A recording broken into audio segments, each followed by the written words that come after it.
Hello, myself Mr. Arem Wag from Sweris College of Engineering, Pandharpur. Today we are going to start new topic of chemistry, that is solid state chemistry. So before proceeding to start actual part of the solid state, we have to undergo a study of some introduction part of matter, types of matter, and comparative study between those types of matters. Let's see first of all what is matter. What is matter? Matter is usually defined as anything that has mass and occupies space. म्हणजे थोडक्यात matter म्हणजे काय, असं कोणतीही particular thing किंवा वस्तू आपण म्हणू शकतोय ज्याला पर्टिक्युलर मास असेल आणि तो काहीतरी ठराविक जागा किंवा स्पेस ऑक्युपाय करत असेल तर तो जनरली कोण आहे, मॅटर आहे असं कन्सिडर करू शकतोय. So depending upon physical state, three most common physical states of matters are in that first that is solid, another one that is liquid, and then finally it is gaseous. Okay, so let's see, these are three main states.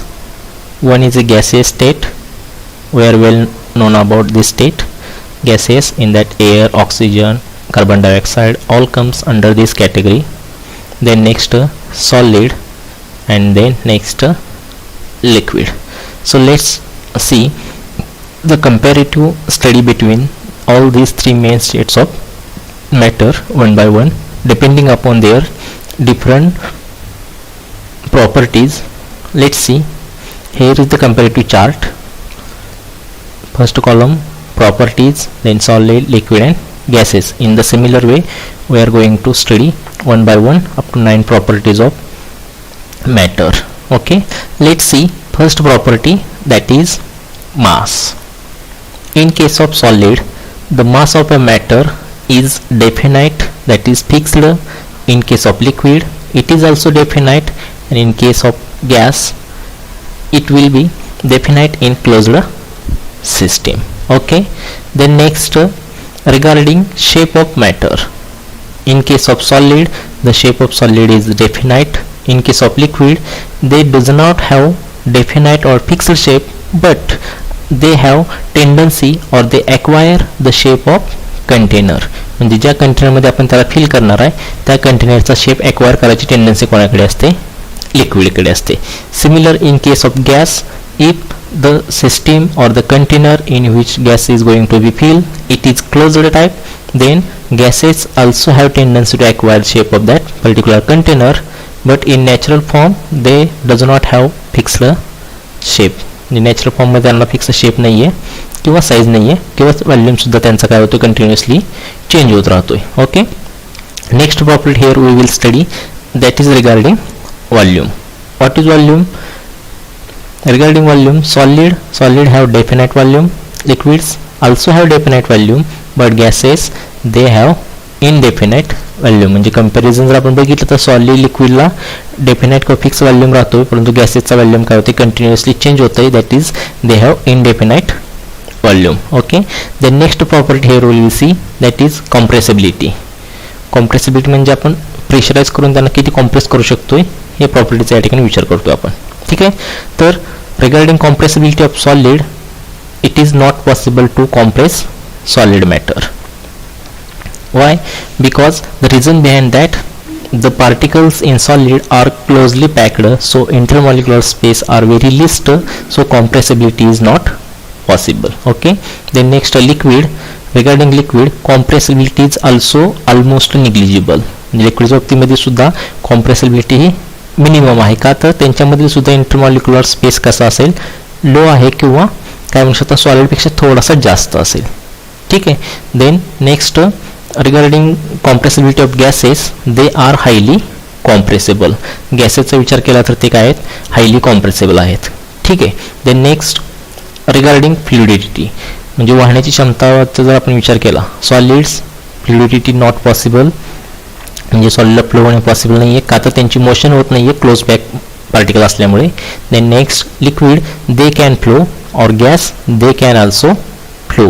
म्हणजे फ्लुइडिटीचा विचार केला तर solid फक्त flow होऊ शकत नाही, liquid आणि गॅसेस दोन्ही फ्लो होतात. ठीक. Then next regarding rigidity, Regarding rigidity, solids they have highly rigid, liquids they are less rigid, and gases they are not rigid. Okay, then next property, diffusion. Solids have slow diffusion property, liquids are fast, and gases are very fast. Okay, then next space between particle, म्हणजे जो solid liquid किंवा gases असेल, हे जे काही matter create होतोय त्यावेळेस जे काही पार्टिकल्स एकमेकाला बाइंड होत असतील किंवा अटॅच होत असतील ते किती इंटरमॉलिक्युलर स्पेसने अटॅच होतात किंवा तो स्पेस कसा आहे याविषयी या ठिकाणी आपण कंपॅरेटिव्ह स्टडी बघतोय. Regarding solid, particles are most closely packed, म्हणजे टाईटली बाइंड झालेले पार्टिकल काय असतील, सॉलिडमध्ये प्रेझेंट असतील, म्हणजे इंटरमॉलिक्युलर स्पेस काय या ठिकाणी थोडासा कमी आहे किंवा काय म्हणू शकतो लिस्ट आहे. Then next liquid, space between liquids less closely packed, particles काय असतील लेस क्लोजली पॅक्ड आहेत, म्हणजे सॉलिडपेक्षा थोडंसं जास्त अंतरावरती यांचे पार्टिकल काय असतील सेपरेट झालेले असतील. Regarding gases, they our list closely packed, म्हणजे यांच्यामधील जे काही इंटरमॉलिक्युलर स्पेस असेल तो कसा असेल, वाईड असेल किंवा लार्ज असेल. And depending upon this space between different particle, their interpartial force is also get affected. Let's see interparticle force. Regarding solid, they have strongest interparticle force or intermolecular force, we can say that. म्हणजे त्यांचे particles काय असतील most closely packed आहेत, त्यामुळे त्यांचे intermolecular force कसा असेल, strong असेल. रिगार्डिंग लिक्विड, पार्टिकल्स आर लेस सेपरेटेड, म्हणजे थोडेसे सेपरेट झालेले आहेत, त्यामुळे त्या ठिकाणचा इंटरमॉलिक्युलर स्पेस कसा असेल, स्लाइटली विकर दॅन सॉलिड, सॉलिडपेक्षा थोडासा कमी असेल.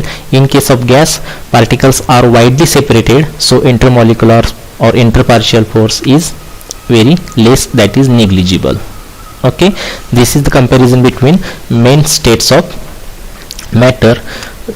Next, although matter is classified into three main states, the all states of matter or any state of matter can be changed into another by changing temperature or pressure. म्हणजे आपण जरी तीन state आहेत असं म्हणत असेल तरी त्या ठिकाणी मॅटरला त्याच्या तिन्ही स्टेटमध्ये इंटर कन्वर्ट करता येतं with the help of changing temperature और प्रेशर.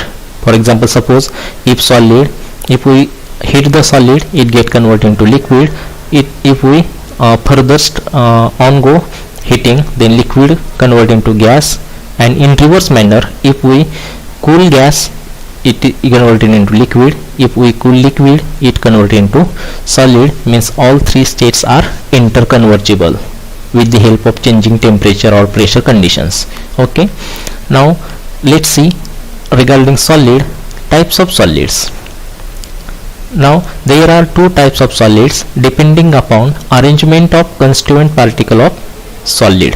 म्हणजे सॉलिडमधील जे काही कन्स्टिट्युएंट पार्टिकल आहेत, म्हणजे कोणत्या पार्टिकलपासून तो बनलेला असेल ते पार्टिकल एकमेकाला कोणत्या अरेंजमेंटने अटॅच झालेत किंवा जॉईन झालेत किंवा त्यांच्यातील इंटरमॉलिक्युलर स्पेस कसा आहे किंवा त्यांच्यातील जॉईनिंगची काय पॅटर्न आहे तो कसा आहे, रेग्युलर इरेग्युलर, त्याच्यावरती बेस्ड किंवा त्या अरेंजमेंटवरती बेस्ड काय करण्यात आले, सॉलिडचे डिफरंट टाइप्स पाडण्यात आले. Let's see here solid is broadly classified into two main classes, that is crystalline and amorphous.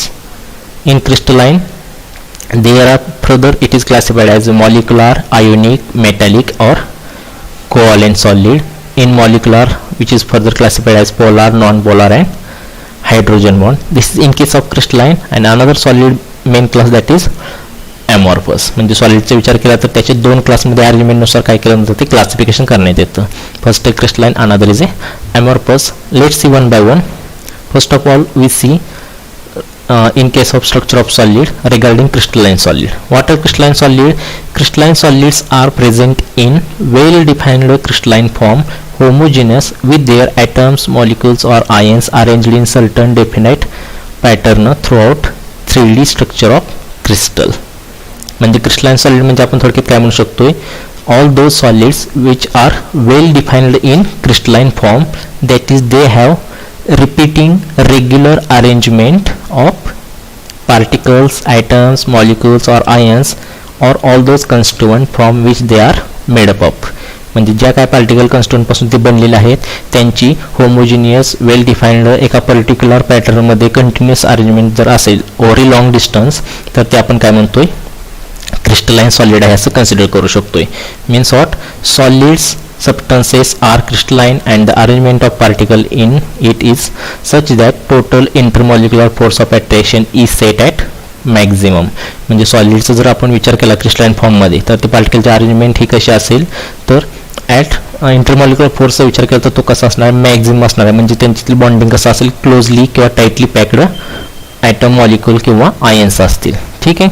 The forces are responsible for the stability of solid crystal. हा जो काही इंटरमॉलिक्युलर फोर्स आहे तोच काय सॉलिडच्या स्टॅबिलिटीसाठी काय रिस्पॉन्सिबल आहे. म्हणजे सॉलिडची मुवमेंट न होणे किंवा काय म्हणू शकता एखादी वस्तू आपण बंबार्ड केली असेल तर लगेच त्याचा शेप आपल्याला चेंज झालेला दिसत नाही आहे किंवा त्याची मोशन होत नाही आहे. का होत नाही आहे तर हाच फोर्स काय त्याच्या मागे रिस्पॉन्सिबल आहे. फॉर एक्झाम्पल आपण सोडियम क्लोराईड, शुगर इट्सेट्रा काय करू शकतोय as a crystalline solid means having definite geometrical pattern consider करू शकतोय. या ठिकाणी डायग्राममध्ये तुम्हाला स्ट्रक्चर दाखवलेलं आहे क्रिस्टलाइन सॉलिड्स. काय तर या ठिकाणचं जे काय पार्टिकलची अरेंजमेंट आहे ती 1 by 1 ओव्हर लॉंग डिस्टन्सपर्यंत आपण जर बघत गेलो तर एका सिमिलर किंवा सेम रिपीटिंग पॅटर्नमध्ये काय होत आहेत हे जॉईन होत जात आहेत. आणि असं जर अरेंजमेंट असेल तर हे जनरली काय आहेत क्रिस्टलाइन सॉलिडचे अरेंजमेंट आहे असं आपण काय करू शकतोय कन्सिडर करू शकतोय. ठीक आहे. Then next we will see here that is amorphous solid. What is amorphous solid? Amorphous solids are having random particle arrangement. म्हणजे क्रिस्टलाइनमध्ये काय होते पर्टिक्युलर किंवा काय म्हणू शकता डेफिनेट पार्टिकल अरेंजमेंट होती. तर याच्यातील कशी आहे रँडम पार्टिकल अरेंजमेंट असेल. म्हणजे एक फिक्स पॅटर्न नसेल, अल्टरनेट रँडम किंवा रँडमली कोणत्याही प्रकारे किंवा कोणत्याही पोझिशनला काय होतील वेगवेगळे ॲटम एकमेकाला अटॅच होत जातील आणि त्यानुसार जो सॉलिड तयार होतोय that is nothing but amorphous solids. Regarding amorphous solid, they appears like solids but do not have perfectly ordered crystalline structure, so they lack the regular arrangement of atom, molecules or ions. म्हणजे amorphous solidचा विचार जर आपण केला तर ते solid सारखे आपल्याला असल्याचे भासतात किंवा दिसत आहेत पण त्यांचं क्रिस्टलाइन सॉलिड प्रमाणे परफेक्ट ऑर्डर त्या ठिकाणी असत नाहीये. त्यामुळे त्यांच्यातील अरेंजमेंटची रेग्युलरिटी कशी आहे थोडीशी लॅक आहे किंवा कमतरता आपल्याला त्या ठिकाणी जाणवते कशाच्या ॲटम, मॉलिक्यूल किंवा आयनचे अरेंजमेंट होत असताना. Means in short we can say that in fact amorphous solids are supercooled liquids having small structural unit. म्हणजे थोडक्यात ॲमॉर्फस सॉलिड म्हणजे काय जरी सॉलिड सारखं ते भासत असले तरी परफेक्ट सॉलिड स्ट्रक्चर त्यांच्याकडे नसते. इन शॉर्ट ते काय आहेत सुपर कूलड लिक्विड्स आहेत असं आपण काय करतोय कन्सिडर करतोय. So they do not have sharp melting point.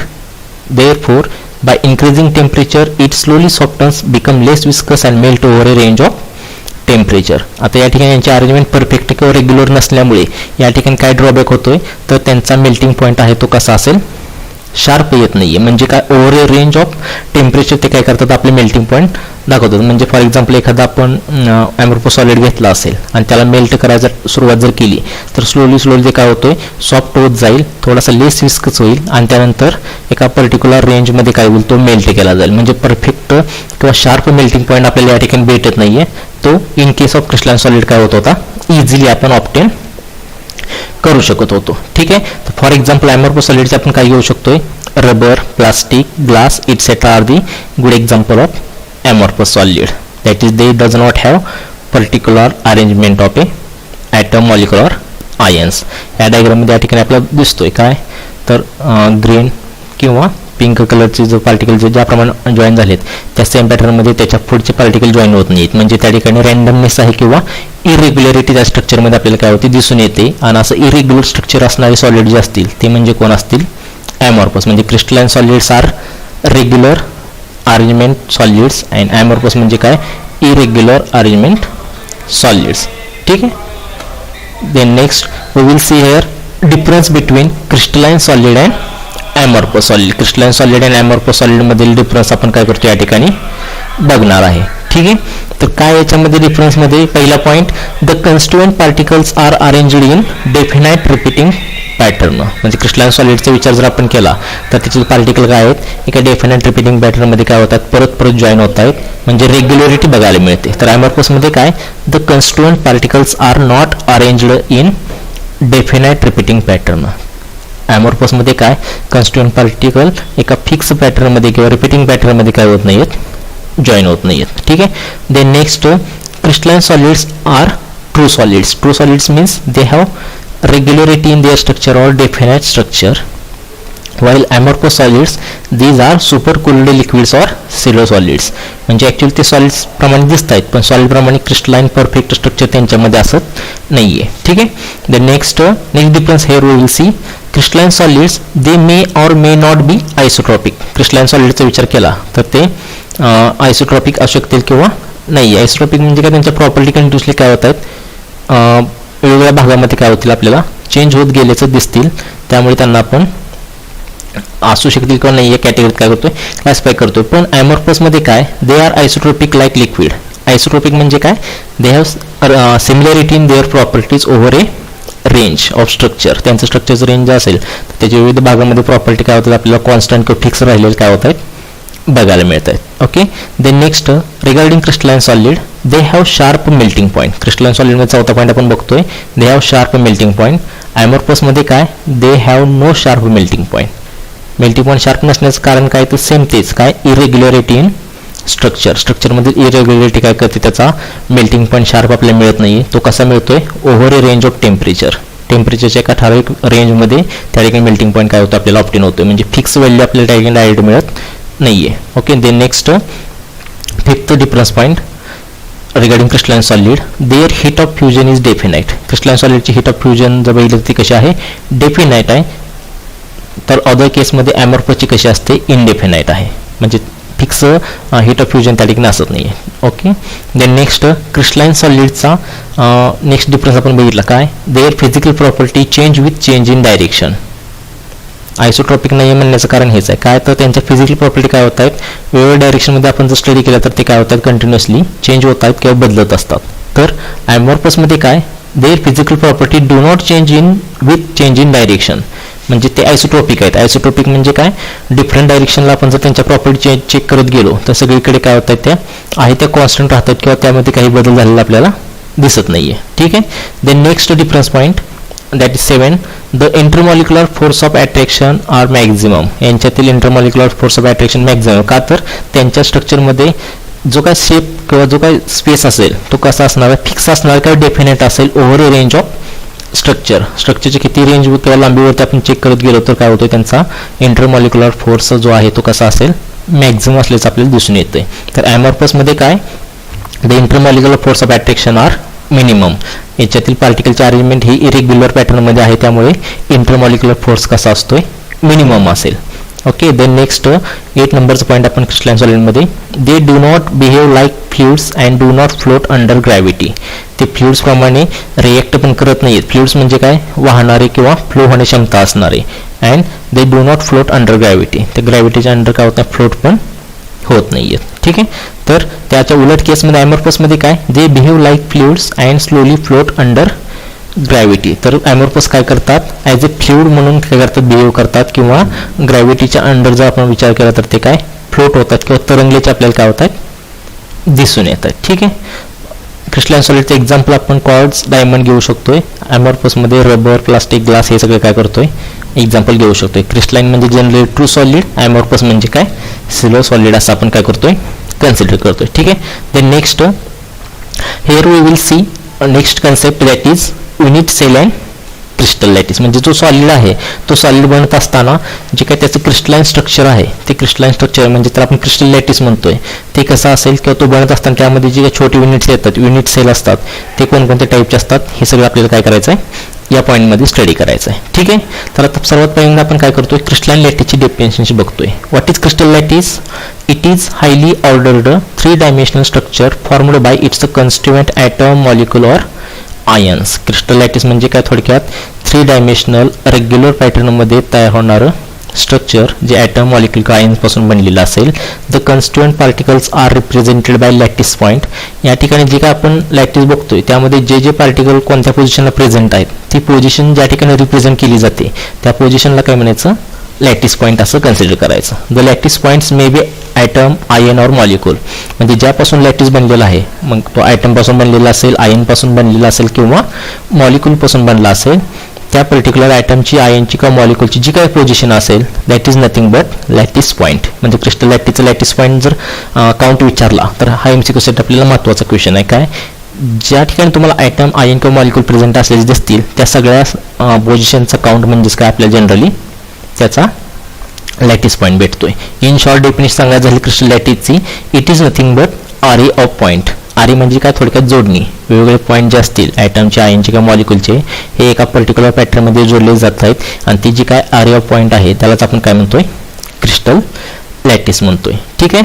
Next definition here we will see, that is lattice point. What is lattice point? आत्ताच आपण त्या ठिकाणी डिस्कस केलं होतं. काय, पोझिशन ज्या ठिकाणी दाखवली जाते पर्टिक्युलर कन्स्टिट्युएंटची, त्याला आपण काय म्हणतो, लॅटिस पॉईंट. म्हणजे काय, the point which represents the position of constituent particle in a crystal lattice are called lattice point. Lattice point म्हणजे काय, क्रिस्टल लॅटिसमध्ये कोणत्या ठिकाणी ॲटम, आयन किंवा मॉलिक्यूल प्रेझेंट आहे त्याची पोझिशन ज्या ठिकाणी दिसते ते म्हणजे काय असतात, जनरली लॅटिस पॉईंट असतील. ठीक आहे. Next here we will see unit cell. Unit cell means what, the smallest repeating pattern in a crystal structure is called as unit cell. Unit cell म्हणजे काय, क्रिस्टल लॅटिस किंवा crystal structure जे बनतोय त्याच्यामध्ये जे काय स्ट्रक्चर परत परत रिपीट होते आपण असं म्हणतोय, ते स्मॉलेस्ट रिपीटिंग युनिट जे असेल त्याला आपण काय म्हणतोय, युनिट सेल म्हणतोय. जसं इन केस ऑफ मॉलिक्यूलचं आपण काय म्हणतो, atom is the smallest particle of an element. म्हणजे एलिमेंट बनत असेल त्याचा छोटा कण म्हणजे ॲटम कन्सिडर करतोय. सेम त्याप्रमाणे क्रिस्टल लॅटिसमध्ये त्याचा छोटा भाग किंवा ज्याचा परत परत ॲडिशन होऊन किंवा रिपिटेशनली ते जॉईन होऊन जे स्ट्रक्चर तयार होतं त्याला आपण युनिट सेल म्हणतोय. ठीक आहे. The unit cell is a box containing one or more atom arranged in 3 dimensional. Unit cell म्हणजे काय, एक किंवा एकापेक्षा अधिक ॲटम 3 डायमेन्शनल स्ट्रक्चरमध्ये अरेंज केले जातात. असा लॅटिस किंवा क्यूब आपण म्हणू शकतोय. ठीक आहे. The unit cell is characterised by length ABC and angles alpha beta gamma. Unit cell आपण ज्या ठिकाणी युनिट सेल आपण रिप्रेझेंट करतोय तो रिप्रेझेंट करताना त्याची लेंथ ABC ने आणि अँगल काय करतात, अल्फा बीटा गॅमाने रिप्रेझेंट केले जातात किंवा दाखवले जातात. Okay. Here is the next point, that is crystal lattice and unit cell. What is crystal lattice? The main characteristic of crystal solid is regular and repeating pattern. म्हणजे या ठिकाणी जो काही क्रिस्टल लॅटिसचं स्ट्रक्चर तुम्हाला दिसतोय याच्यातील मेन कॅरेक्टरिस्टिक काय आहे, तर त्याच्यातील जे पार्टिकल जॉईन झाले ते सगळे काय होत आहेत, एका पर्टिक्युलर पॅटर्नमध्ये किंवा रिपीटिंग पॅटर्नमध्ये काय होत आहेत, जॉईन होत आहेत. If 3 dimensional arrangement of particle is represented diagrammatically in which particle is depicted as a point, the arrangement is called a crystal lattice. म्हणजे हे जे काही 3 dimensional arrangement दाखवतोय त्यालाच आपण काय म्हणतोय, क्रिस्टल लॅटिस असं कन्सिडर करू शकतोय. ठीक आहे. म्हणजेच the regular 3 dimensional arrangement of point in space is called as crystal lattice. म्हणजे जे काही पॉईंट्स असतील त्यांची 3 डायमेन्शनल अरेंजमेंट जे काही आपण स्पेसमध्ये करतो त्याला क्रिस्टल लॅटिस असं कन्सिडर केलं जातं. मग हे जे काही अरेंजमेंट आहे त्याच्यावरती depending maximum 14 possible structures are there, that are nothing but Bravais lattices. म्हणजे there are only 14 possible 3D lattices, these are called Bravais lattice. म्हणजे यांना जे काही 14 पॉसिबल स्ट्रक्चर आहेत अशा प्रकारच्या अरेंजमेंटचे 3D अरेंजमेंटचे ते जनरली ब्रेविस यांनी त्या ठिकाणी पुट केले होते, त्यामुळे त्यांना ब्रेविस लॅटिस असे म्हटलं जातं, जे याप्रमाणे आहेत. अशा प्रकारचे 14 क्रिस्टल लॅटिस आपल्याला काय होत आहेत, मॅक्झिमम ऑप्टेन केले जाऊ शकतात एका क्यूबमधील डिफरंट पार्टिकलच्या अरेंजमेंटपासून. ठीक आहे. त्याच्यामध्ये पहिला आहे सिम्पल क्यूबिक, त्यानंतर हा बॉडी सेंटर्ड क्यूबिक, त्याला आपण शॉर्टमध्ये BCC म्हणतोय. देन हा FCC, that is face centred cubic. Next tetragonal, त्याच्यामध्ये सिम्पल टेट्रागोनल आणि बॉडी सेंटर्ड टेट्रागोनल, त्यालाच आपण BCT असं सुद्धा म्हणतोय. त्यानंतर नेक्स्ट ऑर्थोरोम्बिक. ऑर्थोरोम्बिकमध्ये काय, त्याची जी काही लेंथ असेल ती तिन्हींची कशी असतात, अनइक्वल असतात आणि अँगलचा विचार केला तर अल्फा बीटा गॅमा किती असतात, 90 असतात. हे तुम्हाला MCQच्या दृष्टीने काय कंडिशन काय आहेत, इम्पॉर्टंट आहेत. म्हणजे टेट्रागोनलमध्ये लेंथ कशा असतात, ऑर्थोरोम्बिकमध्ये कशा असतात, मोनोक्लिनिकमध्ये कशा असतात, हे जर तुम्हाला माहीत असणं गरजेचं आहे. ठीक आहे. ऑर्थोरोम्बिकमध्ये परत कोणकोणते टाईप पडतात, तर सिम्पल पडतो, बॉडी सेंटर्ड पडतो, बेस सेंटर्ड पडतो आणि फेस सेंटर्ड ऑर्थोरोम्बिक क्यूब असं सुद्धा काय होतं त्या ठिकाणी क्लासिफिकेशन आपण बघतोय. द नेक्स्ट मोनोक्लिनिक आहेत, त्याच्यामध्ये लेंथ आणि अँगल चा विचार केला तर लेंथ काय आहे, तिन्ही बाजूची लेंथ कशी असेल, डिफरंट असेल. आणि अँगलचा विचार केला तर alpha which is equal to gamma which is equal to 90 which is not equal to beta. म्हणजे जो बीटाचा अँगल असेल तो काय आहे, 90पेक्षा थोडासा डिफरंट असेल आणि अल्फा आणि गॅमा काय असतील, एक्झॅक्ट 90 डिग्रीचा अँगल काय करतात त्या ठिकाणी इंडिकेट करतायत. ठीक आहे. मग याच्यामध्ये 2 टाईप पडतात, एक पडतो सिम्पल मोनोक्लिनिक, दुसरा बेस सेंटर्ड मोनोक्लिनिक, त्यानंतर रोम्बोहेड्रल, त्यानंतर हेक्झागोनल आणि ट्रायक्लिनिक, असे टोटल 14 टाईपचे मॅक्झिमम क्रिस्टल लॅटिसचे स्ट्रक्चर पॉसिबल आहेत, ज्याला आपण ब्रायवस लॅटिस किंवा 14 ब्रायवस लॅटिस स्ट्रक्चर असं काय करतोय कन्सिडर करतोय. ठीक आहे, मग याच्यामध्ये तुम्हाला महत्त्वाचं काय तर त्यांची लेंथ, अँगल आणि जे काय स्ट्रक्चरल फॉर्म आहे तो तुम्हाला त्या ठिकाणी नोन असणं गरजेचं आहे. ठीक आहे. Then next we will see characteristics of lattice. आता एखाद्या लॅटिसचा विचार केला तर त्याचे कॅरेक्टरिस्टिक्स काय असतात याचा आपण या ठिकाणी विचार करणार आहे. What? First point, each point in a lattice is called lattice point or lattice site. म्हणजे जो काही लॅटिस तयार झाला त्यातील प्रत्येक ॲटमचा मॉलिक्युलचा किंवा आयनचा पॉईंट आहे त्याला काय म्हणायचं? लॅटिस पॉईंट असं कन्सिडर करायचं. ठीक आहे. Then next, each point in crystal lattice represent one constituent particle which may be atom, molecule or ion. आता सांगितल्याप्रमाणे काय तुझा लॅटिस पॉईंट असेल किंवा इच पॉईंट असेल तो काय करतो? ॲटम, मॉलिक्युल किंवा आयनचा प्रेझेन्स काय करतो आपल्याला इंडिकेट करतोय. ठीक आहे. Then next, lattice points are joined straight lines to bring out the geometry of lattice.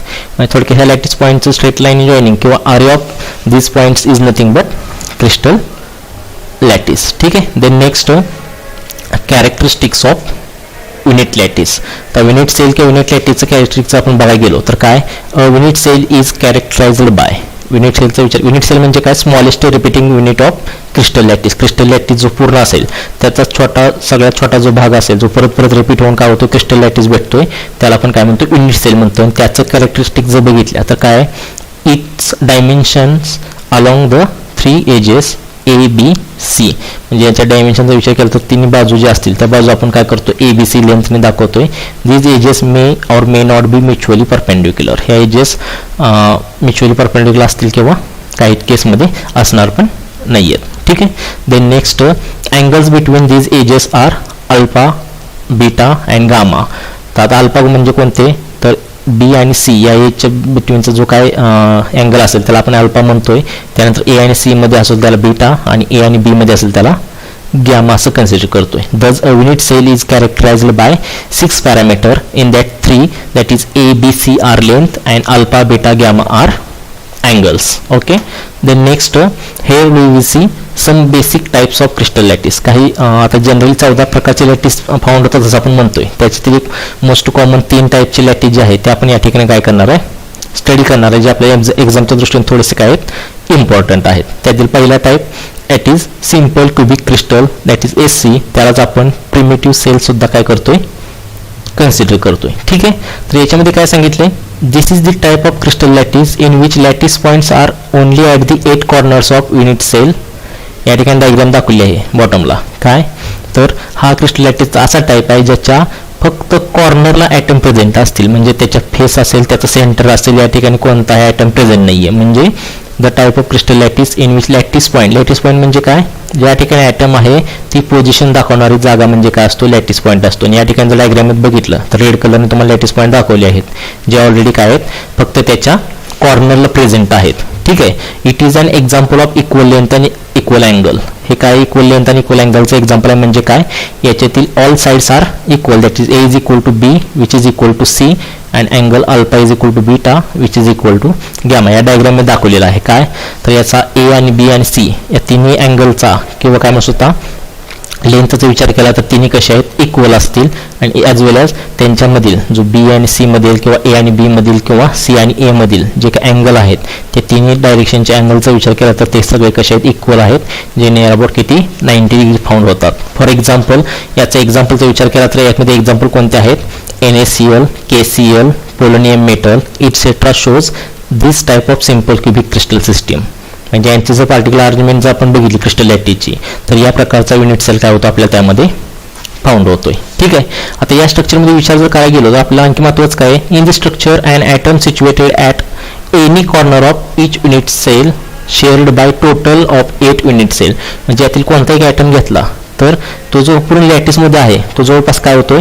बाकीच्या 8 युनिट सेल सोबत काय होतोय? इक्वली शेअर होतोय. म्हणजे याचा जर एका पर्टिक्युलर युनिट सेलमधलं जर आपण काय शेअर जर काउंट करायचं म्हटलं तर काय किती शेअर येतोय? 1/8 शेअर ऑफ एव्हरी ॲटम. प्रत्येक ॲटमचा 1/8 एवढा शेअर काय होतोय? एका पर्टिक्युलर युनिट सेलमध्ये काय होतोय? कॉन्ट्रीब्यूट करतोय. So total number of atom to each cell is equal to 1/8 into 1.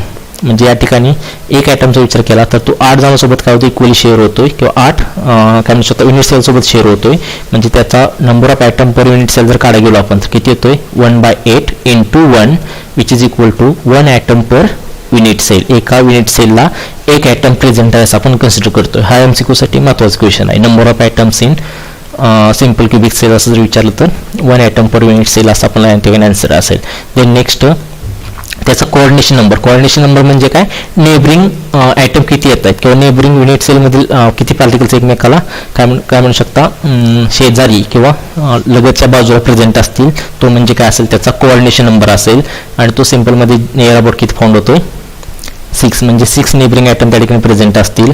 त्यानंतर नेक्स्ट पॉईंट आणखी यातही इम्पॉर्टंट काय आपल्याला total number of lattice points are म्हणजे याच्यातील लॅटिस पॉईंट जर विचारले तुम्हाला तर किती आहेत असं विचारलं असेल तर आन्सर किती असेल 8. कसे 8 येतात तर लॅटिस पॉईंट म्हणजे काय all those points which represents the position of atom ion or molecule that is constituent म्हणजे तो जो सेल बनलेला आहे त्याच्यातील ॲटम आयन किंवा मॉलिक्यूल कोणत्या ठिकाणी प्रेझेंट आहे ही जी काय पोझिशन रिप्रेझेंट केली जाते त्या जागेला काय म्हणतो आपण लॅटिस पॉईंट म्हणतोय. मग त्यानुसार या डायग्राम जर आपण बघितलं हे रेड कलरचे काय आहेत आपले त्या ठिकाणी पर्टिक्युलर प्रेझेंट असणार ॲटम मॉलिक्यूल किंवा कॉन्स्टिट्युएंटची पोझिशन दाखवत आहेत. आणि या सगळ्याचा काउंट जर आपण घेतला तर तो आपल्याला काय असेल त्याचा लॅटिस पॉईंट मिळतोय जो किती आहे 8 1 2 3 4 5 6 and 7 8 म्हणजे जवळपास अप्पर साईडला 4 आणि बिलो साईडचे 4 टोटल काय आहेत 8 काउंट त्या ठिकाणी आपलं काय होतं फाउंड होतं. म्हणजे या ठिकाणी number of lattice point in SC is equal to 8.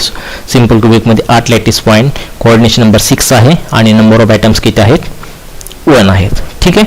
Then next here we will see body centred cubic crystal त्यालाच आपण BCC असं शॉर्टमध्ये म्हणतोय. आता याच्यामध्ये काय जर डायग्रामचा आपण स्टडी केला तर सिम्पल आणि याच्यामध्ये फारसा फरक नाही आहे. सिम्पलमध्ये पण जे स्ट्रक्चर होतं तेच यामध्ये आहे. फक्त सिम्पलमध्ये काय होते 8 कॉर्नरला 8 ॲटम होते त्याच्याऐवजी याच्यात काय असतील 8 कॉर्नर सोबत त्याच्या सेंटरला एक ॲटम काय असेल बॉडीच्या प्रेझेंट असेल. त्याच्या हेडिंगमध्ये आपल्या आयडिया होऊन जाते. बॉडी सेंटर्ड क्युबिक म्हणजे काय त्याच्या बॉडीच्या सेंटरला एक ॲटम काय असेल प्रेझेंट असेल. ठीक आहे.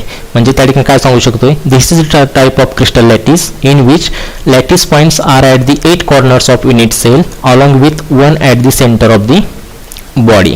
म्हणजे 8 कॉर्नर तर 8 जण असतील पण त्यासोबत त्याच्या बॉडीच्या सेंटरला काय असेल एक ॲटम प्रेझेंट असेल. It is also example of equal length आणि इक्वल अँगल. हे सुद्धा काय आहे इक्वल लेंथ म्हणजे काय A is equal to B is equal to C आणि अँगल म्हणजे काय alpha beta gamma is equal to 90. Equal length आणि इक्वल अँगलचं काय एक्झाम्पल आहे.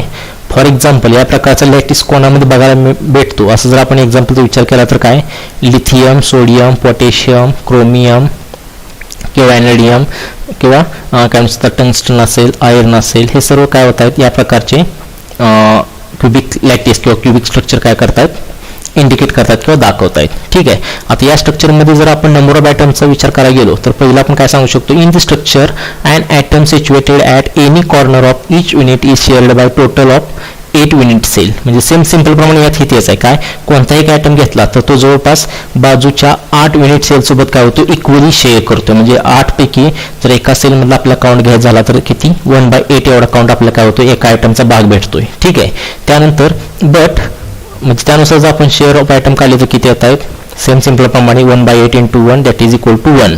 हे झालं कॉर्नरच्या बाबतीमध्ये. आता एक ॲटम जो आहे तो कुठे आहे बॉडीच्या सेंटरला म्हणजे काय but 1 atom at centre was not shared along with any cell so it's remains unshared. म्हणजे हा सेंटरचा जो आहे तो कोणत्याही बाकीच्या इतर सेलसोबत काय होत नाही शेअर होत नाही किंवा तो अनशेअर्ड राहतोय. म्हणजे त्याचा एक आहे तसा काउंट काय होईल आपल्याला त्या युनिट सेलमध्ये ऑप्टिल म्हणजे त्याची पूर्ण एनर्जी त्या युनिट सेलमध्ये काय असेल प्रेझेंट असेल. So total number of atoms to each cell म्हणजे एका युनिट सेलचं BCC मधील जर आपण काउंट काढायला गेलो तर किती कॉर्नरच्या 8चा जर विचार केला तर किती 1/8 या शेअरिंगने एक ॲटम भेटतोय आणि त्यानंतर सेंटरचा एक जो अनशेअर्ड आहे असा 1+1 जर काउंट घेतला तर 2 atoms per unit cell of BCC. एका BCC युनिटमध्ये 2 ॲटम पर युनिट सेल आपल्याला काय होत आहेत फाउंड होत आहेत. ठीक आहे. त्यानंतर next it has coordination number is equal to 8 म्हणजे याच्यातील नेबरिंग ॲटमचा विचार जर केला आपण तर तो किती फाउंड होतोय आठ मिळतो आपल्याला. ठीक आहे.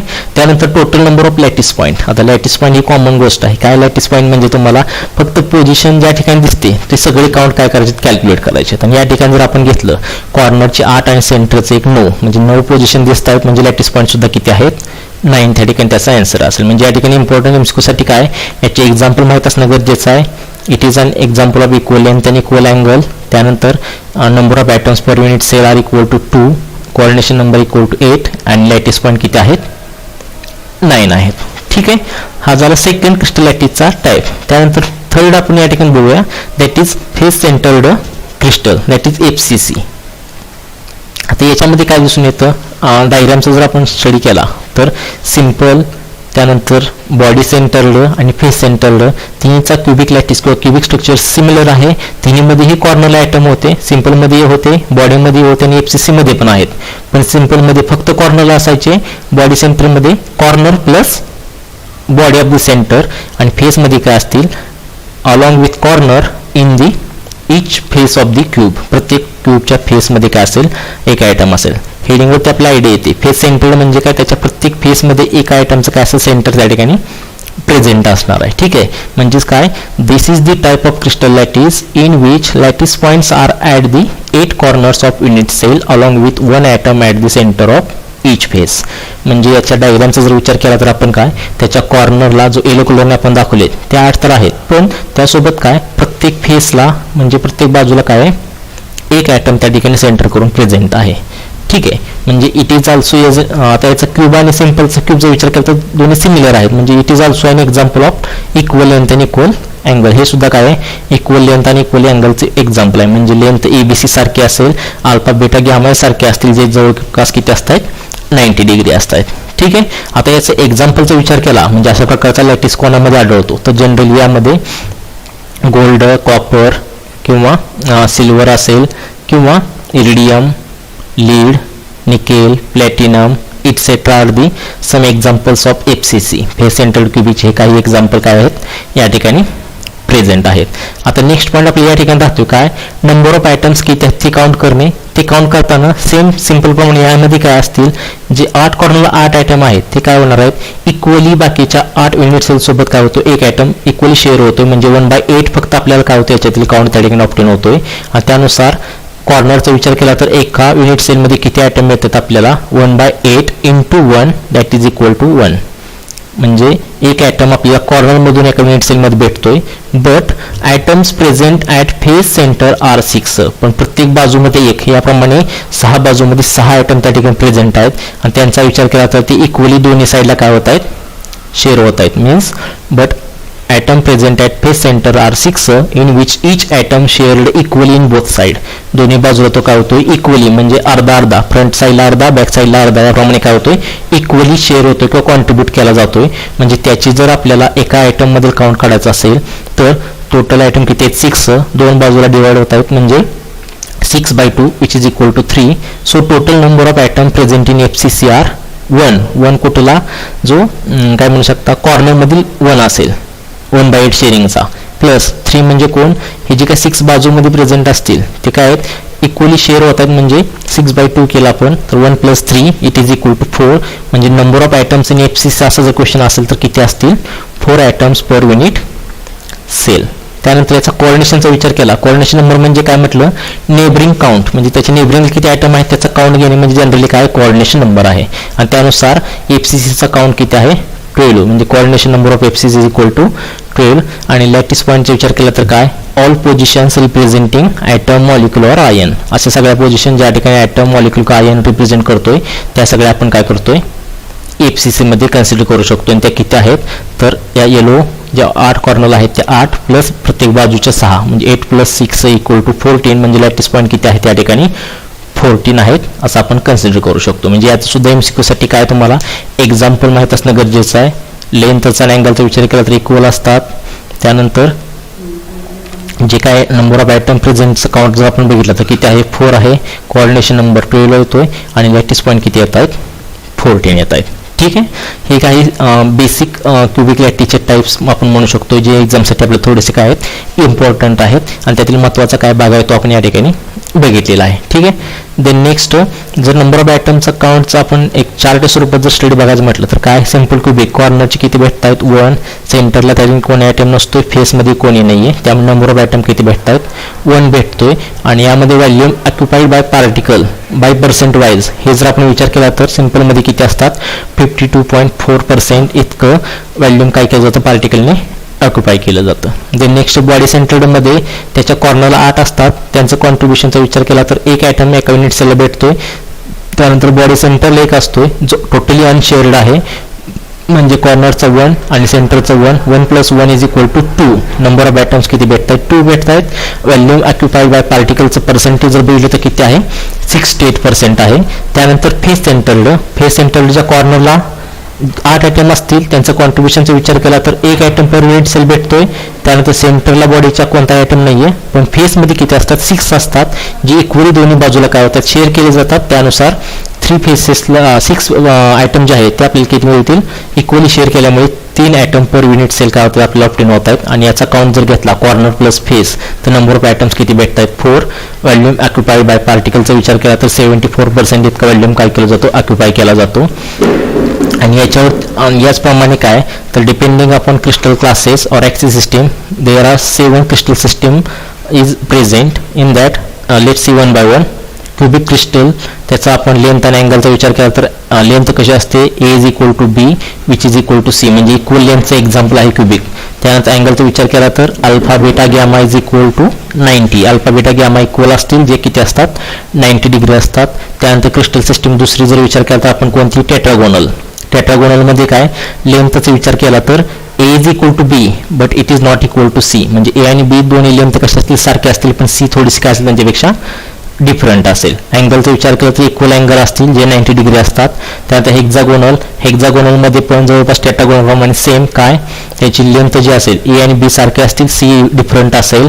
त्यानंतर अँगलचा विचार केला अल्फा आणि बीटा सेम असतील जे 90 पाऊंड होतात. गॅमा डिफरंट आहे जो 120 डिग्री सेल्सिअस इतका होतो आपल्याला पाऊंड होतो. ठीक आहे. देन रोम्बोहेड्रलमध्ये काय त्याचा लेंथचा विचार केला तर इक्वल लेंथ आहे, पण अँगलचा विचार केला तर तिन्ही अँगल इक्वल असतात पण 90पेक्षा व्हॅरी झालेली किंवा डिफरंट असतील.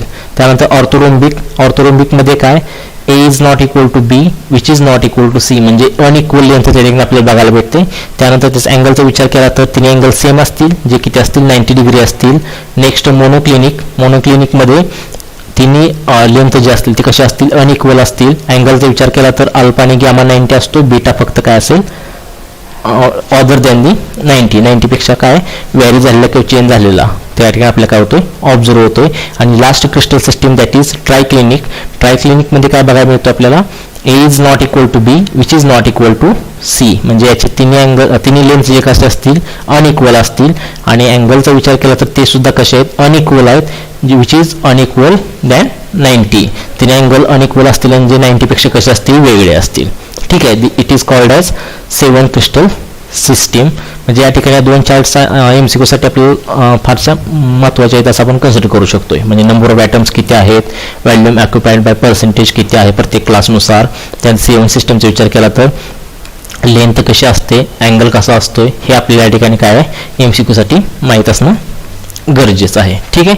त्यानंतर पुढे जर एखाद्या क्युबिक लेटरचा विचार करायला गेलो आपण तर त्याचं ॲटॉमिक रेडियस आणि जर काय म्हणू शकता लेंथ ऑफ क्यूब किंवा एजेस ऑफ लेंथ जर आपल्या त्या ठिकाणी प्रोव्हाइड केलेले असतील तर त्याच्यानुसार प्रत्येक क्यूबचा आपण त्याच्या लेंथवरून रेडियस किंवा रेडियसवरून लेंथ काय करू शकतोय कॅल्क्युलेट करू शकतोय. त्याचं एक बेसिक रिलेशन या ठिकाणी दिलेलं आहे. सिम्पल क्यूबिकचा विचार केला तर रेडियस आणि क्यूबिक लेंथचं जर रिलेशन बघितलं तर कसं आहे R is equal to A/2. त्यानंतर फेस सेंटरचा विचार केला तर R is equal to A/√8. Then body सेंटरचा विचार केला तर R is equal to √3A/4 where A is equal to length of cube. या ठिकाणी A जे आहे ते काय रिप्रेझेंट करतोय क्यूबची लेंथ रिप्रेझेंट करते. ठीक आहे.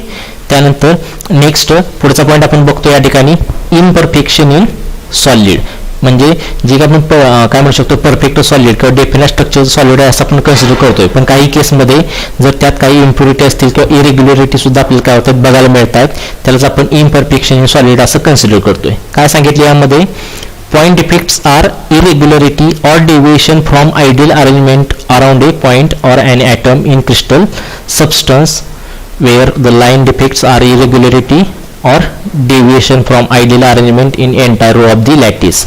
म्हणजे इम्परफेक्शन सॉलिडचा विचार केला तर यामध्ये दोन प्रकारचे डिफेक्ट बघायला भेटतात, एक पॉईंट डिफेक्ट आणि दुसरा लाईन डिफेक्ट. पॉईंट डिफेक्ट म्हणजे काय, तर एखाद्या सॉलिडच्या आयडियल अरेंजमेंट पासून डेव्हिएशन होते किंवा काहीतरी त्यामध्ये बदल दिसतोय आपल्याला. कशाचा बदल दिसेल, it is around a point or an atom in a crystalline system, म्हणजे त्यातील एखादा पॉईंट किंवा एखादा ॲटम मिस असेल आणि त्यामुळे काय होते त्याच्या रेग्युलर स्ट्रक्चरमध्ये आपल्याला इम्परफेक्शन आल्याचं ऑब्झर्व होतं, त्याला आपण जनरली काय म्हणतोय, पॉईंट डिफेक्ट म्हणतोय. तर लाईन डिफेक्ट कशाला म्हणायचं, line defect are irregularity or deviation from ideal arrangement in entire row of lattice, म्हणजे पूर्ण एखाद्या लाईनचंच काय होते, पूर्ण इरेग्युलरिटी आल्यामुळे काय होतोय त्या ठिकाणी लाईन डिफेक्ट आपल्याला पाहायला मिळतोय. These irregularity are called as crystal defect. या इरेग्युलरिटीला म्हणतो आपण काय म्हणतोय, क्रिस्टल डिफेक्ट असं काय करतोय, कन्सिडर करतोय. ठीक आहे, तर यामध्ये आपल्याला आता डिफरंट टाईपचे पॉईंट डिफेक्ट्स बघायचे आहेत. त्यामध्ये पहिला आहे स्टिओचिओमेट्रिक डिफेक्ट. स्टिओचिओमेट्रिक कसं आपण यूज करतोय, तर जनरली रिएक्टंट आणि प्रोडक्टचा काय म्हणू शकतोय अमाऊंट असेल तो कॅल्क्युलेट करण्यासाठी काय मेथड काय करतो आपण यूज करतोय. यामध्ये सुद्धा काय होते, काही डिफेक्ट आपल्याला बघायला मिळत आहेत. कशा प्रकारे, तर स्टिओचिओमेट्रिक डिफेक्ट म्हणजे काय, these are the point defect that do not disturb the stoichiometry of solid. They are also called intrinsic or thermodynamic defect. म्हणजे ह्या प्रकारचे डिफेक्ट जरी त्या ठिकाणी पॉईंट डिफेक्ट आला, म्हणजे एखादा आयटम मिस आहे किंवा त्याला दुसरा एखादा इम्पॉर्टंट रिप्लेस केला आहे असं जरी झालं तरी त्या पर्टिक्युलर मटेरियलची स्टिओचिओमेट्री काय होत नाहीये, चेंज होत नाहीये. ठीक आहे, म्हणून याला आणखी काय म्हटलं जातं, इंट्रिन्सिक किंवा थर्मोडायनामिक डिफेक्ट असं सुद्धा म्हटलं जातं. Basically these are two types, that is vacancy defect and interstitial defect. या स्टिओचिओमेट्री डिफेक्टचे परत दोन टाईप पडतात, एक पडतो वॅकन्सी डिफेक्ट आणि दुसरा इंटरस्टिशियल डिफेक्ट. वॅकन्सी डिफेक्ट म्हणजे काय, when some of lattice sites are vacant the crystal is said to have vacancy defect. म्हणजे एखादा आपण क्रिस्टलाइन स्ट्रक्चरचा विचार केला, जे काय रेग्युलर स्ट्रक्चर आहे त्या रेग्युलर स्ट्रक्चरमध्ये जर एखादा पॉईंट किंवा एखादा ॲटम किंवा एखादा आयन जर मिस असेल, म्हणजे त्या ठिकाणी वॅकन्सी तयार झाली असेल, तर तो काय करतोय, इम्परफेक्शन त्या ठिकाणी क्रिएट करतोय आणि ते इम्परफेक्ट स्ट्रक्चर म्हणजे काय असेल, वॅकन्सी डिफेक्टचा रिझल्ट आहे. This result in decreasing density of substance. This defect can also develop when substance is heated. या प्रकारचा डिफेक्ट जर सबस्टन्सला हिट केला असेल तरी सुद्धा आपल्याला काय होतं, ऑब्झर्व करायला मिळतोय, ज्याच्यामध्ये डेन्सिटी सबस्टन्सची काय होते, डिक्रीज केली जाते. ठीक आहे, आणि सिमिलर स्टिओचिओमेट्रीचा दुसरा टाईप आपण या ठिकाणी बघू शकतोय, इंटरस्टिशियल डिफेक्ट. काय सांगतोय, when some constituent particles that is atoms or molecules occupy and interstitial site, the crystal is said to interstitial defect. म्हणजे जर स्ट्रक्चरमधील जर अदर कन्स्टिट्युएंटने काय केली, एखाद्या पर्टिक्युलर ॲटमची किंवा मॉलिक्युलच्या स्वरूपात काय केली, एखादी इंटरस्टिशियल साईट काय केली, ऑक्युपाय केली, तर त्या डिफेक्टला आपण काय म्हणतो, इंटरस्टिशियल डिफेक्ट म्हणतोय. कारण यामुळे सुद्धा काय होते, परफेक्ट स्ट्रक्चर जे सॉलिडचं होतं त्याच्यामध्ये काहीच आपल्याला काय होतोय, डिस्टर्बन्स किंवा चेंज झाल्याचा बघायला भेटतोय. ठीक आहे, दिस डिफेक्ट इन्क्रीज द डेन्सिटी. म्हणजे वॅकन्सी डिफेक्ट असेल तर डेन्सिटी कमी होते आणि इंटरस्टिशियल असेल तर डेन्सिटी काय होते, इन्क्रीज होते. म्हणजे वॅकन्सी आणि interstitial defects are explained can be shown non ionic solid. हे जे आपण दोन डिफेक्ट म्हटले हे कोणामुळे करतात, नॉन आयोनिक सॉलिडमुळे करतात. तर काही केसमध्ये ionic solid must also content this type of defect. तर आयोनिक सॉलिडमध्ये सुद्धा अशा प्रकारचे डिफेक्ट आपल्याला बघायला भेटतात. त्यामध्ये दोन डिफेक्ट असतात, एक असतो फ्रेंकेल आणि दुसरा स्कॉटकी डिफेक्ट. ठीक आहे, तर या ठिकाणी आपण कम्पॅरेटिव्ह बघतोय, स्कॉटकी डिफेक्ट म्हणजे काय आणि फ्रेंकेल डिफेक्ट म्हणजे काय. स्कॉटकीमध्ये आपण पहिला पॉईंट काय बघू शकतोय, Schottky defect in ionic crystal arise when equal number of cations and anions are missing from their normal sites resulting in equal number of cation and anion vacancy. या ठिकाणी डायग्राम तुम्हाला दाखवलेलं आहे काय, तर जे काय एक्झाम्पल आपण घेतले, NaCl असेल, CaCl2 असेल किंवा MgCl2 असेल, म्हणजे कोणत्या आयोनिक कंपाऊंडचं एक्झाम्पल आपण जर घेतलं आणि त्याचं जर आपण क्रिस्टलाइन स्ट्रक्चरचा विचार करत असेल तर त्याच्या स्ट्रक्चरमध्ये काय पॉझिटिव्ह आणि निगेटिव्ह आयोन एकमेकाला काय होतात, ओव्हरलॅप होतात किंवा काय म्हणू शकता एका पर्टिक्युलर रेंजमध्ये काय होतात, परत परत रिपीटिंग पॅटर्नमध्ये अटॅच होत जात आहेत. पण काही केसमध्ये जर याच्यातील काही पॉझिटिव्ह आयन किंवा निगेटिव्ह आयन इक्वल नंबरने मिस असतील, म्हणजे समजा सोडियमचा आयन एक काय झाला मिस झाला म्हणजे वॅकन्सी तयार झाली, क्लोरीनचा एक आयन मिस झाला म्हणजे त्या ठिकाणी दुसरी वॅकन्सी तयार झाली, सोडियमची कॅटायनची वॅकन्सी आणि क्लोरीनची असेल ती ॲनायनची वॅकन्सी जर तयार झाली तर त्या नॉर्मल साईटमध्ये जो डिफेक्ट तयार होतोय त्याला काय म्हणतात, स्कॉटकी डिफेक्ट. म्हणजे आयोनिक सॉलिडमध्ये कॅटायन ॲनायनच्या इक्वल नंबरच्या मिसिंगमुळे डिफेक्ट येणार म्हणजे कोण असेल, स्कॉटकी डिफेक्ट असेल. असा डिफेक्ट कशात बघायला भेटतो आपल्याला, NaCl CaCl2 यांसारख्या आयनिक कंपाऊंडमध्ये काय होतोय बघायला भेटेल. आणि या डिफेक्टचा रिझल्ट काय मिळतोय तर आपल्याला it decreases the density of crystal. जो क्रिस्टल लॅटिस आहे त्याची डेन्सिटी काय होते, डिक्रीज केली जाते. का तर याच्यातील जो काय बल्क आयटम होते ते काय होत आहेत, मिस आहेत किंवा त्याच्यातून काय होत आहेत सेपरेट झाले किंवा बाहेर पडलेले आपल्याला काय होत आहेत बघायला मिळतात. मग त्या वॅकन्सीमुळे काय होते, त्याची डेन्सिटी त्या ठिकाणी काय होते डिक्रीज होते. तर सिमिलर दुसऱ्या बाजूला जर आपण विचार केला कशाचा, फ्रेंकेल डिफेक्ट. फ्रेंकेल डिफेक्ट काय सांगतो, Frenkel defect in ionic crystal arise when some ions leave their normal lattice site. म्हणजे याच्यामध्ये पूर्ण आयन मिस होत नाहीयेत, फक्त काय होत आहेत नॉर्मल रेग्युलरिटी जी काय त्यांच्यामध्ये ज्या पोझिशन ते प्रेझेंट होते ते काय करतायत आपली रेग्युलर पोझिशन सोडून इतर ॲटम किंवा मॉलिक्युलर काय करतात रिप्लेस करतात किंवा त्या ठिकाणी काय मूव्ह झालेले जर आपल्याला दिसले तर ते जनरली आपण काय म्हणतोय फ्रेंकेल डिफेक्ट म्हणतोय. तो जनरली इंटरस्टिशियल डिफेक्ट प्रमाणे काय होतं आपल्याला त्या ठिकाणी ऑब्झर्व होतोय. आणि या डिफेक्टमुळे काय होते, आयटम डायरेक्ट मिस न झाल्यामुळे त्याच्या डेन्सिटीमध्ये फरक पडत नाहीये, म्हणजे the density of crystal does not change. म्हणजे जो काही क्रिस्टल असेल त्याची डेन्सिटी बदलत नाही. एक्झाम्पल AgCl ZnS या ठिकाणी आपण काय करतोय कन्सिडर करू शकतोय. ठीक आहे. त्यानंतर आणखी एक प्रकारची इम्प्युरिटी किंवा काय म्हणू शकता डिफेक्ट आपण बघू शकतोय, दॅट इज इम्प्युरिटी डिफेक्ट. आता इम्प्युरिटी डिफेक्ट म्हणजे काय, जर एखादा आपण साल्ट घेतला असेल किंवा एखादा आयनिक कंपाऊंड घेतला असेल आणि त्यामध्ये दुसऱ्या एखाद्या आयनिक कंपाऊंडची स्लाइटली इम्प्युरिटी प्रेझेंट असेल तर त्या केसमध्ये काय दुसऱ्या पर्टिक्युलर इम्प्युरिटीमधले जे आयन्स असतील ते पहिल्यामधील आयन्सला काय करतात रिप्लेस करतात आणि ते रिप्लेस होत असताना त्या ठिकाणी काही वॅकन्सी काय होतात तयार होतात, त्याला आपण इम्प्युरिटी डिफेक्ट असं म्हणतोय. फॉर एक्झाम्पल या ठिकाणी बघूया आपण काय, if molten NaCl containing little amount of SrCl2 is crystallized, sum of sites of Na plus ions are occupied by Sr2+. म्हणजे जर NaClचा आपण एखादं काय म्हणू शकता मटेरियल घेतलं असेल आणि त्याच्यात SrCl2ची इम्प्युरिटी जर असेल तर ज्यावेळेस त्याचं क्रिस्टलाइन स्ट्रक्चरचा आपण विचार करतो त्यावेळेस काय होतात याच्यातील सोडियम आयनला काय होतोय Sr आयन काय करतात रिप्लेस करतात आणि त्यामुळे रिप्लेस करत असताना ते एका पर्टिक्युलर साईडलाच रिप्लेस करतील आणि एक साईडला काय होईल वॅकन्सी प्रोड्यूस होईल. आणि जी काय वॅकन्सी प्रोड्यूस होते it is nothing but impurity defect. या डायग्राममध्ये आपल्याला दिसतोय काय NaClचं पर्टिक्युलर स्ट्रक्चर होतं परंतु त्याच्यामध्ये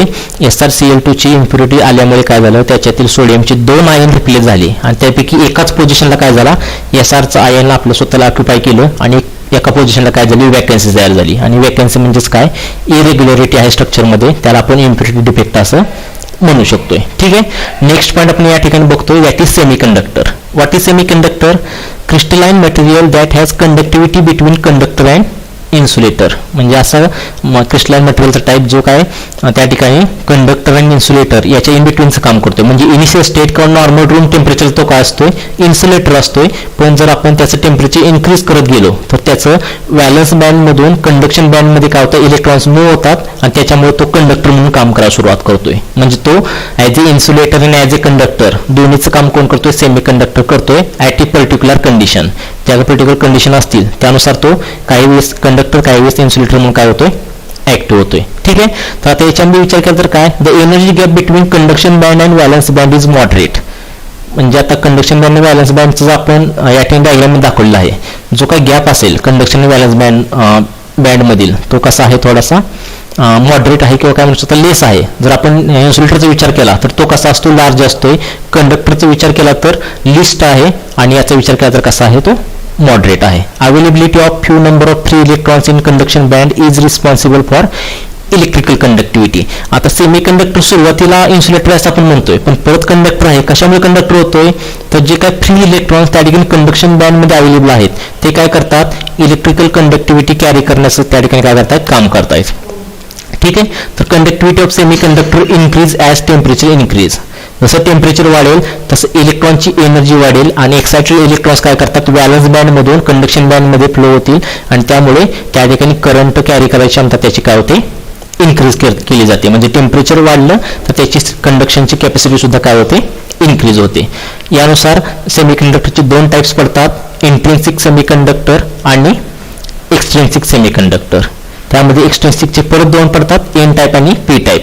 त्यामध्ये आपण पहिला बघूया इंट्रिन्सिक सेमीकंडक्टर. इंट्रिन्सिक म्हणजे काय though semiconductor which is pure form, म्हणजे त्यामध्ये कोणत्याही प्रकारची इम्प्युरिटी नाही आहे, अशा सेमीकंडक्टर काय म्हणायचं, इंट्रिन्सिक म्हणायचं. म्हणजे त्याच्यातील मटेरियल हे फक्त काय असतील, प्युअर स्टेटमध्ये असतील. ऑदर स्मॉल अमाऊंट इम्प्युरिटी त्यामध्ये नसेल, म्हणजे कोणतेही डोपिंग झालेलं आपल्याला बघायला मिळत नाही. डोपिंग करतोय म्हणजे आपण काय करतोय, जाणून बुजून काहीतरी इम्प्युरिटी ऍड करतोय, जेणेकरून त्याचा कंडक्शनमध्ये काय होईल, काहीतरी बदल घडून येईल. आणि जर प्युअर फॉर्ममध्ये असेल तर तो इंट्रिन्सिक असेल.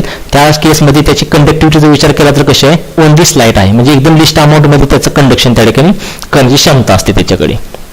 Conductivity increase with raising temperature, जर टेम्परेचर वाढला तर याची कंडक्टिव्हिटी काय होते, वाढते. At room temperature number of electrons equal to number of holes, म्हणजे इंट्रिन्सिकचा विचार जर आपण केला तर रूम टेम्परेचरला याच्यातील फ्री इलेक्ट्रॉन जे असतील ते आणि त्या ठिकाणी अवेलेबल असणारे होल्स या दोघांचा अमाऊंट कसा असतोय, सेम असतोय. याचे एक्झाम्पल जर म्हटले आपण तर जर्मेनियम, सिलिकॉन हे एक्झाम्पल काय करतोय, कन्सिडर करू शकतो. या ठिकाणी डायग्राममध्ये दाखवलं आहे सिलिकॉन, ज्याच्यामधील होल आणि फ्री इलेक्ट्रॉनचा विचार केला तर 1 होल आणि 1 इलेक्ट्रॉन काय ठिकाणी अवेलेबल आहे, म्हणजे इक्वल नंबर दोघांचा प्रेझेंट असतोय. तर दुसऱ्या केसमध्ये एक्सट्रिन्सिकचा विचार केला तर एक्सट्रिन्सिक म्हणजे काय, and extrinsic semiconductor is improved intrinsic semiconductor with small amount of impurity by process of doping. म्हणजे याच्यामध्ये काय, हा सुद्धा इंट्रिन्सिक प्रमाणे सेमीकंडक्टरचाच वर्क करतोय, पण इंट्रिन्सिकमध्ये काय होतं, प्युअर कंडक्टर होता. याच्यामध्ये काय आहे, त्याच्यामध्ये थोडीशी इम्प्युरिटी मिक्स केली जाईल, म्हणजे डोपिंग प्रोसेसने काय केलं जातं, प्युअर मटेरियलमध्ये इम्प्युअर मटेरियल ॲड केलं जातं आणि त्यामुळे त्याची कंडक्टिव्हिटी अल्टर होते. आणि हा जो काही चेंज झालेला कंडक्टिव्हिटीचा सेमीकंडक्टर असेल त्याला काय म्हणायचं, एक्सट्रिन्सिक. म्हणजे थोडक्यात एक्सट्रिन्सिक म्हणजे काय, इम्प्युअर फॉर्म ऑफ सेमीकंडक्टर, म्हणजे याच्यात डोपिंग झाल्यामुळे इम्प्युरिटी आलेली आहे. ठीक आहे, तर doping process improve and control the conductivity of semiconductor. डोपिंगमुळे आपण त्या पर्टिक्युलर सेमीकंडक्टरची कंडक्टिव्हिटी काय करू शकतो, मेंटेन करू शकतो किंवा कंट्रोल करू शकतोय. आणि डोपिंग जे आपण करतोय ती 2 टाईप मध्ये काय करतो, डोपिंग त्या ठिकाणी बघायला मिळते, ट्रायव्हॅलंट इम्प्युरिटीची आणि पेंटाव्हॅलंट इम्प्युरिटीची. त्याच्यानुसार 2 टाईप पडतात, एन टाईप आणि पी टाईप सेमीकंडक्टर. या ठिकाणी त्यांचा डिफरन्स आपण बघूया. काय एन टाईप आणि पी टाईप, एन टाईपमध्ये काय, it is an extrinsic semiconductor which is obtained by doping with impurity pentavalent. म्हणजे पेंटाव्हॅलंट इम्प्युरिटी जसे की अँटिमनी असेल, फॉस्फरस असेल, आर्सेनिक असेल, यांचं जर आपण प्युअर सेमीकंडक्टरमध्ये डोपिंग केलं म्हणजे इम्प्युरिटी मिक्स केली तर जो काही कंडक्टर मिळतो आपल्याला तो कोणता असेल, एन टाईपचा असेल. ठीक आहे, आता इम्प्युरिटी मिक्स करतो म्हणजे कोणामध्ये करतोय तर प्युअर सेमीकंडक्टर जसं जर्मेनियम असेल, सिलिकॉन असेल, याच्यामध्ये काय केलं जातं, या पेंटाव्हॅलंट इम्प्युरिटी मिक्स केले जातात, जेणेकरून त्यांची जी काय पर्टिक्युलर कंडक्टिव्हिटी आहे ते आपण कंट्रोल करू शकतो किंवा पर्टिक्युलर मॅनरपर्यंत काय करू शकतो, इन्क्रीज किंवा डिक्रीज करू शकतोय. तर त्याच्या उलट पी टाईपमध्ये काय, P type it is an extrinsic semiconductor which is obtained by doping trivalent impurity. याच्यात काय ट्रायव्हॅलंट इम्प्युरिटी काय केली जाते, मिक्सअप केली जाईल. एक्झाम्पल याच्या आपण बोरॉन असेल, गॅलियम, इंडियम इट्सेट्रा काय करू शकतोय, कन्सिडर करू शकतोय. ही सुद्धा इम्प्युरिटी काय प्युअर जर्मेनियम किंवा सिलिकॉनमध्ये काय केली जाते, मिक्स केली जाते, जेणेकरून त्याची पर्टिक्युलर जी काही कंडक्टिव्हिटी आहे ते आपण कंट्रोल करू शकतोय. तर सेकंड पॉईंट यामध्ये आपण बघू शकतो एन टाईपमध्ये काय, the impurity atoms added provide extra electrons in structure. आता पेंटाव्हॅलंट इम्प्युरिटी ॲड केल्यामुळे काय एक्स्ट्रा इलेक्ट्रॉन किंवा फ्री इलेक्ट्रॉन्स त्या ठिकाणी आपल्याला काय होतात, अवेलेबल होत आहेत. आणि ते फ्री इलेक्ट्रॉन्स आपल्याला एका एरियातून दुसऱ्या म्हणजे एम्प्टी होल जे असतील त्यांच्यातून फ्लो करायसाठी अवेलेबल होतील, म्हणून त्यांना आपण डोनर ॲटम असं सुद्धा काय करतोय, कन्सिडर करतोय. तर पी टाईपमध्ये सुद्धा काय आपल्याला बघायला मिळतंय, the impurity atoms added create vacancy of electron. म्हणजे त्याच्यातील जे काय ट्रायव्हॅलंट इम्प्युरिटी ॲड करतोय त्याच्यामुळे काय होतात, इलेक्ट्रॉनचं कमतरतेमुळे होल्स त्या ठिकाणी काय होतात, स्ट्रक्चरमध्ये क्रिएट होत आहेत. आणि ती होल्स काय करतात, जे काय पेंटाव्हॅलंटचं जे काही इम्प्युरिटी आहे त्याच्यातील जे काही डोनर ॲटम असतील त्यांच्याकडचे इलेक्ट्रॉन्स ॲक्सेप्ट करण्याचं काम करतात. म्हणजे फ्री इलेक्ट्रॉन्स होलमध्ये मूव्ह होतील आणि करंट आपल्या एका एरियातून दुसऱ्या एरियात फ्लो व्हायला सुरुवात होईल. म्हणजे सेमीकंडक्टरचं कंडक्टरमध्ये कन्व्हर्जन झाल्याचं आपल्याला पाहायला भेटतं. ठीक आहे, तर आता याच्यामध्ये तिसरा पॉईंट आपण बघू शकतोय, the electrons are majority charge carrier and holes are minority charge carrier. Electrons काय करतात या ठिकाणी करंटला किंवा चार्जला कॅरी करायचं काम करतात. कशामध्ये, एन टाईपमध्ये. तर पी टाईपमध्ये काय होल चार्जला कॅरी करायचं काय करतात, काम करतात. हे काय बेसिक डिफरन्स आपण म्हणू शकतो कशामध्ये, एन टाईप आणि पी टाईपच्या सेमीकंडक्टरमध्ये. ठीक आहे, हे काय बेसिक इन्फॉर्मेशन आपण या चॅप्टरमध्ये आहे असं आपण काय म्हणू शकतोय, कन्सिडर करू शकतोय. यानंतर काही सॅम्पल एमसीक्यू आपण या ठिकाणी बघूया. त्यातील पहिला क्वेश्चन काय आहे, Schottky defect in crystal is observed when. म्हणजे स्कॉटकी डिफेक्ट एखाद्या क्रिस्टलमध्ये कधी ऑब्झर्व होतं असं म्हटलेलं आहे. तर त्यात तुम्हाला डिफरंट ऑप्शन दिलेले आहेत. पहिला ऑप्शन काय आहे, the ion use its normal position and occupies an interstitial location. हा जनरली काय झाला, इंटरस्टिशियल डिफेक्ट झाला, म्हणजे स्कॉटकी मध्ये येणार नाहीये. त्यानंतर दुसरा, the equal number of cation and ion missing from lattice, हा फ्रँकेल डिफेक्ट आपण म्हणू शकतो. त्यानंतर the density of crystal lattice increase, ही सुद्धा काय फ्रँकेल डिफेक्ट मध्ये काय होतं आपल्याला बघायला मिळेल. म्हणजे आपला करेक्ट ऑप्शन कोणता असेल, डी नंबरचा, and equal number of cations and अनायन्स missing from the lattice. म्हणजे जेवढे अनायन त्या ठिकाणी मिस असतील तेवढेच कॅटायन सुद्धा काय असतील, मिस असतील. जसं एक्झाम्पल आपण NaClचं घेतलं होतं. समजा NaClचे 2 त्या ठिकाणी आयन्स मिस असतील तर Clचे सुद्धा काय असणार, 2 त्यातून मिस असतील, आणि त्याला आपण जनरली काय म्हणतोय, स्कॉटकी डिफेक्ट म्हणतोय. म्हणजे ऑप्शन नंबर डी आपला काय असेल, करेक्ट असेल. Then next, for the orthorhombic system axial ratios are A is not equal to B which is not equal to C and the axial angles are. म्हणजे या ठिकाणी आता आपण जे काय डिफरंट क्रिस्टल सिस्टम बघितले होते, 7 क्रिस्टल सिस्टम बघितल्या होत्या, जे MCQ साठी इम्पॉर्टंट आहे असं म्हटलेलं होतं. त्यामध्ये आपण डिफरंट काय म्हणू शकता, लेंथ आणि अँगलचे एक्झाम्पल काय केले होते, कन्सिडर केले होते. आणि त्यानुसार ऑर्थोरोम्बिकचं काय बघितलं होतं, तर त्याच्यामधील अल्फा बेटा गॅमा हे इक्वल असतात, म्हणजे किती असतात, 90 फाउंड होतात. म्हणजे यातील ऑप्शन नंबर सी आपला काय असेल, करेक्ट असेल. The next, percentage of free space in body central cubic unit cell. या ठिकाणी सुद्धा आपण काय केलं होतं, एक चार्ट दाखवला होता. त्या चार्टमध्ये काय ते पर्टिक्युलर ॲटम किती स्पेस ऑक्युपाय करतात हे आपण त्यात मेन्शन केलं होतं. आणि बॉडी सेंटरचा विचार केला तर नियर अबाउट त्या ठिकाणी 68% इतकं काय होत होतं, स्पेस ऑक्युपाय केला जायचा. म्हणजे फ्री स्पेस किती असणार आहे, 100 - 68 32%. म्हणजे ऑप्शन नंबर ए आपला काय असेल, करेक्ट असेल. Then next, number of atoms per unit cell of BCC. BCCच्या नंबर पर युनिट किती आयटम्स असतात असं म्हटलेलं आहे. तर BCC विचार केला तर काय, 8 कॉर्नरला 8, सेंटरला 1. 8 कॉर्नरचे जे आहेत ते काय होतात, इक्वली 8 युनिट सेल सोबत काय होतात, शेअर होत आहेत. म्हणजे 1/8 त्याच्यातील कॉन्ट्रीब्युशन आपल्याला भेटतोय. त्यानुसार किती, 1/8 × 1 ॲटम येत होता. आणि सेंटरचा जो एक आहे तो कसा आहे, टोटली अनशेअर्ड आहे.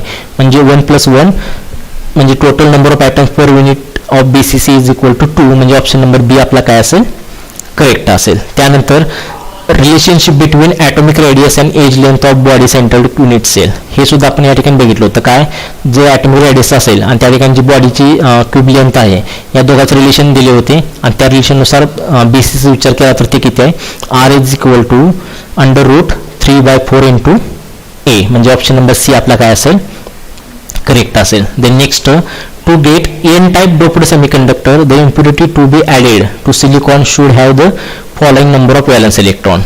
n-type आणि p-type हे 2 टाईप आपण बघतोय.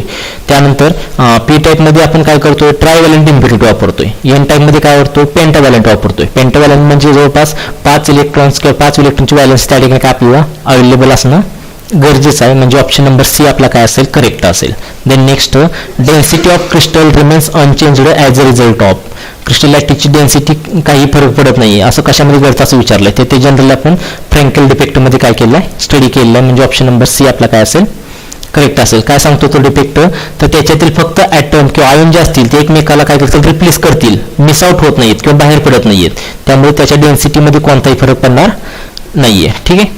Then next, what is the coordination number of body central cube. आता बॉडी सेंट्रल क्यूबमध्ये कोऑर्डिनेशन नंबर किती असं म्हटलेलं आहे. कोऑर्डिनेशन नंबर म्हणजे काय, नेबरिंग ॲटम्स किंवा नेबरिंग आयन्स किंवा मॉलिक्युल्स किंवा कन्स्टंट ॲटम एकमेकांच्या नेबरिंगला किती येतात, तो म्हणजे आपण त्याला काय म्हणतो, कोऑर्डिनेशन नंबर म्हणतोय. आणि तो जर आपण BCCचा विचार केला तर किती, 8. That is option number C is correct. Then which of following statement about amorphous solid is incorrect. Amorphous सॉलिडचं खाली कोणतं स्टेटमेंट चुकीचं आहे असं म्हटलेलं आहे. त्यात पहिला ऑप्शन काय, the melt over range of temperature. त्यांचा तर स्ट्रक्चरमध्ये इरेग्युलरिटी आहे, त्यामुळे काय ते एका फिक्स टेम्परेचरला मेल्ट होत नाही आहेत. म्हणजे एका ओव्हर रेंज ऑफ टेम्परेचर ते काय होतात, पहिल्यांदा सॉफ्ट होतील आणि स्लोली मेल्ट व्हायला सुरुवात होतील. म्हणजे ऑप्शन नंबर ए बरोबर आहे. त्यानंतर they are rigid and incompressible. ते इनकॉम्प्रेसिबल किंवा रिजिड असतात. ॲज अ सॉलिड स्ट्रक्चर आहे त्यामुळे ते स्वतः कसे असतील, रिजिड पण असेल आणि इनकॉम्प्रेसिबल पण असतील. म्हणजे ऑप्शन नंबर डी सुद्धा बरोबर असेल. त्यानंतर there is no orderly arrangement. याच्यातील पार्टिकल जे असतील ते कसे असतात, रँडम अरेंजमेंट असते. म्हणजे ऑप्शन नंबर सी सुद्धा करेक्ट आहे. मग आपल्याला क्वेश्चनमध्ये काय विचारले, इनकरेक्ट स्टेटमेंट कोणता आहे असं म्हटलेलं आहे. तर ऑप्शन नंबर डी काय दिलेलं आहे, दे आर ॲनिसोट्रॉपिक. ॲनिसोट्रॉपिक म्हणजे काय, त्यांची प्रत्येक साईडला किंवा प्रत्येक एरियामध्ये जर आपण गेलो तर प्रॉपर्टी बदलत असतील तर त्याला काय म्हणतो आपण, ॲनिसोट्रॉपिक म्हणतोय. आणि ॲमॉर्फचा विचार केला तर सर्व बाजूला प्रॉपर्टी काय होतात, कॉन्स्टंट राहतात. म्हणजे ऑप्शन नंबर डी काय असेल, चुकीचं असेल. म्हणजे 9 नंबर क्वेश्चनसाठी आपण आन्सर काय म्हणू शकतोय, दे आर ॲनिसोट्रॉपिक. हा ऑप्शन काय इनकरेक्ट आहे. Then last question, the smallest repetitive unit of crystal structure is known as. Crystal स्ट्रक्चरचं परत रिपीट होणारं छोटं युनिट म्हणजे काय असं म्हटलेलं आहे. तर त्या ठिकाणी काय होतं, आन्सर असेल unit cell. Unit cell is a smallest repetitive unit of crystal structure or crystal lattice. ठीक आहे. हे काही सम बेसिक MCQ आपण काय करू शकतोय या चॅप्टरच्या बाबतीत कन्सिडर करू शकतोय. That's it. थँक्यू.